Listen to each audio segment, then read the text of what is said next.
Noong ika-19 na siglo, nagsimulang mawala ng kontrol ang Espanya sa mga kolonya nito. Sa Mexico, pinangunahan ng isang pari ang revolusyon.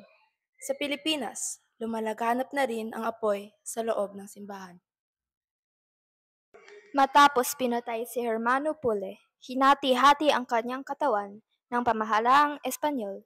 Inilagay nila ang kanyang pugot na ulo kung saan ito makita ng lahat upang walang nang Indyong tutulad pa sa kanya. Terribling pangyayari, Padre. Gracias. Pero, ano tayo singit mo iyan sa ating diskusyon? Oo nga naman. Nagtitipon tayo eh.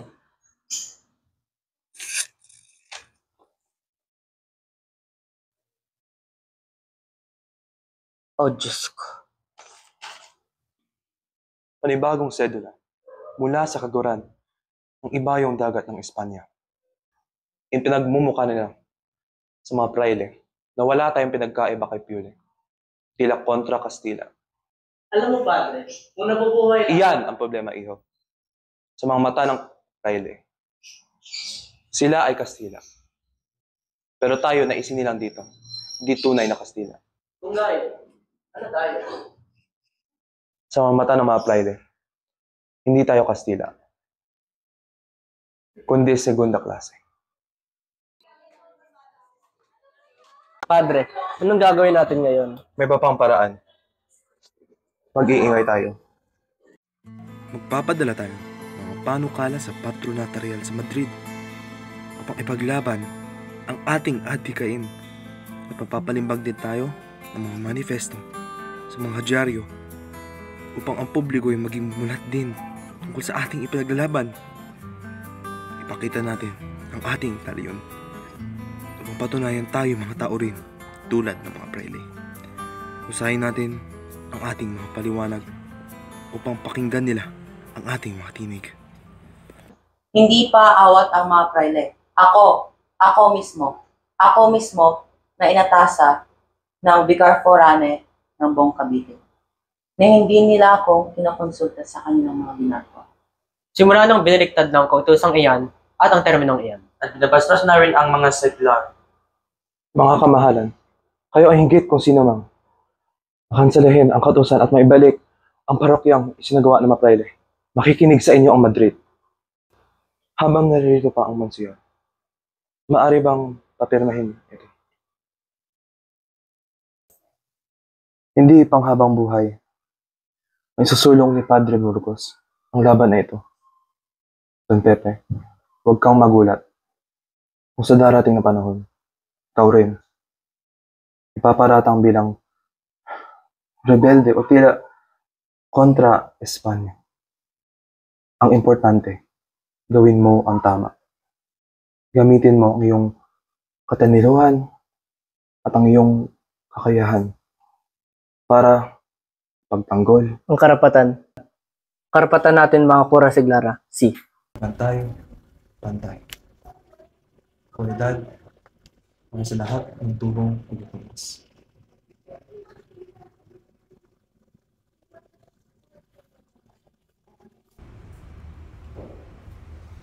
Para los Filipinos. Paalam, aking mentor, aming pinuno, aming ilaw. Ngayon wala ka na. Tila muli kami nasadlak sa kadiliman. Ngunit, nararamdaman pa rin kita kahit manakala lamang. Noong tinanggap ko ang aking doktorado, muli kitang narinig. Ang Kuya Siglares na tubong Pilipinas ay may kakayahan, matingkad at higit sa lahat, mas malapit sa tubong isla. Hindi kita malilimutan, Don Pedro. Kaya walang magagawa ang mga praile kundi tumingan ng iyong alaala.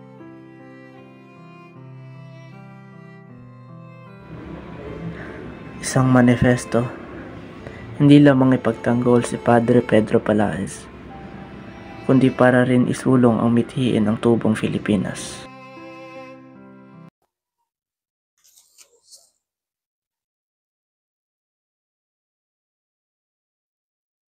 Simulan na natin ang gera. Con los Reyes contra Guerreros.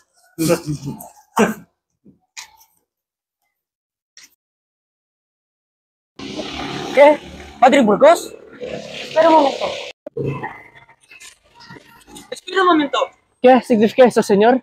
Estamos arrestados. Esperar. ¿De qué trata esto? ¿Tenéis que decir el motivo de nuestro arresto? Te arrestan la huelga a Cavite. ¿Huelga? Sí, tú, rebelión. ¡Esperar! ¡Solo esperar! Tú también arrestado, Padre Zamora. ¿Por qué? ¡Bitawan niyo ako! ¡Bitawan ninyo ako! Ano nangyayari? Padre Mariano Gomez de Los Angeles? Ako yan. Bakit? Arrestado ka.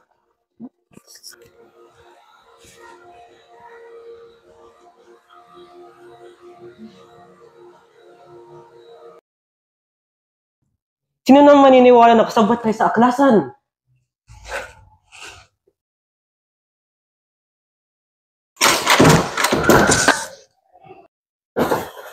Padre Gomez! Por favor, señor. ¡Ahora! Sí! ¡A ver qué te celo! Sí, sí, señor.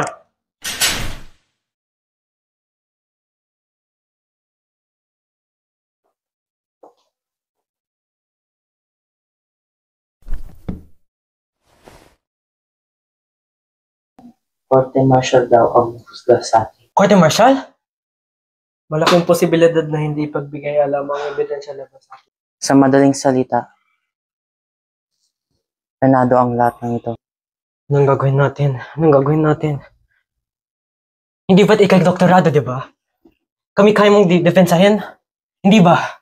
Hindi ba? Anong gagawin natin? Anong gagawin natin? Anong gagawin natin?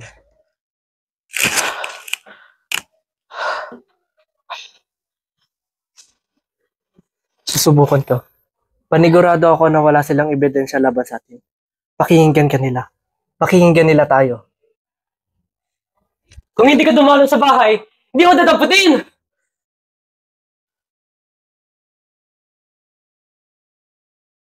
Encontramos esta breve carta. ¡No! Es lo que piensas ustedes. Las balas y la pólvora significan dinero. Es dinero para apostar. ¡Sandali! ¡Sandali lang! Hindi niyo ako pinapakinggan! ¡Sandali lang! Vimos una caja cubierta con una sencilla lona. Cuando lo abrimos, vimos mechones y rifles. El mismo Padre Gómez, sospechoso de estar involucrado. Sí, señora. Eso es una mentira. Puedo presentar evidencia. Todo lo que siempre pedimos es igualdad. Progreso. Momento, momento. ¡Silencio, Padre Burgos! Te estoy advirtiendo. El tribunal llama al señor Francisco Zaldúa. Cuéntanos lo que sabes sobre la comunidad Cavite. Yo no organizo. Solo seguí órdenes, instrucciones. ¿Quién ordenó esto? Padre Burgos. Es el que sepa líder de todo esto hasta donde yo sé. Era su control poner fin al reinado de España y ser coronado rey. ¡Nunca me hagas eso! ¡Hombre, ni miras!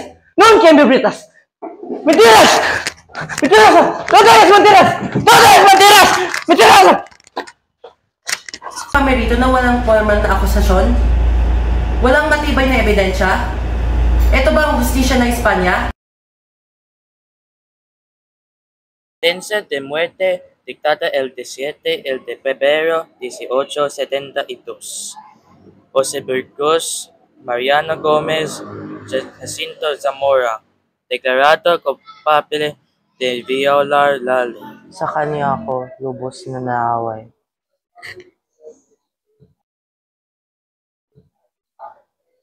Wala siyang kaya malaman.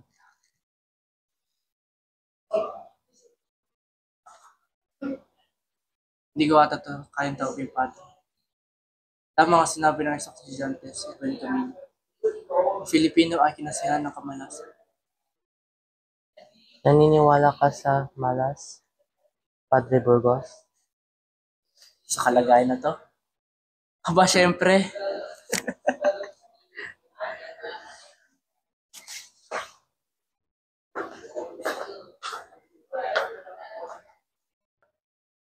totoo, sa kasaysayan ng mga isla, nakaramdam na ba sila ng swerte ng sino mang isilang sa bayang gaya ng mga Indio, mga alipin walang karapatan, mga segundo klase.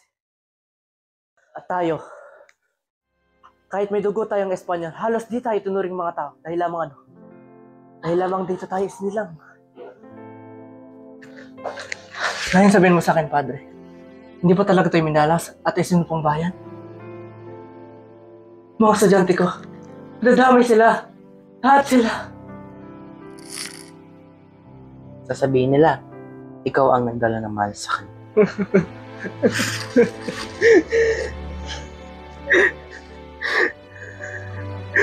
Pepe, Romanos 8:18. Ang pagdurusa sa kasalukuyan ay hindi may hahambing sa kaluwalhatiang ihahayag sa atin. Kaya, Pepe, di ako naniniwala sa malas. Ang lahat ng ito ay plano ng Diyos. Sakit naman isipin na plano ng Diyos na mamatay tayo sa gator. Kagustuhan? Alam kong may dahilan sa kagitna ng kadiliman at kasamaan tungkulin nating alagain ang liwanag ng kanyang kabutihan at naway maging mitsa ang ating kamatayan Para sa liwanag.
Wala kami kasalanan!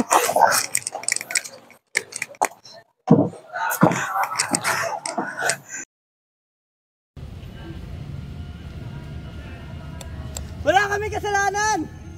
Nasabi kami lahat! Bakit sila alam ang matay na ganito? Wala silang mga kasalanan! Wala! Yan na ba talaga ang sisamod ganito?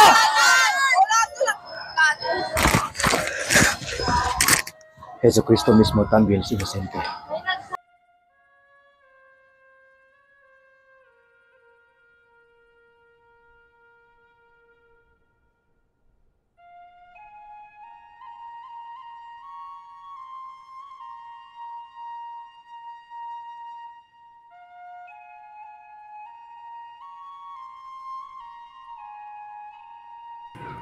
Nananatiling buhay ang liwanag sa ating mga puso. Sa pagdaan ng panahon, ang dating mga baga ay magliliyam. Ang mga salita ay magiging kwento. Ang mga kwento ay magiging mga larawan. Mga larawan ay magiging pangarap. At ang mga pangarap ay magiging mga mithiin. Ngayon, ang Filipino ay hindi lamang isang salita. Ito ay isang bayan. Viva los Filipinos! Mabuhay ang mga Filipino!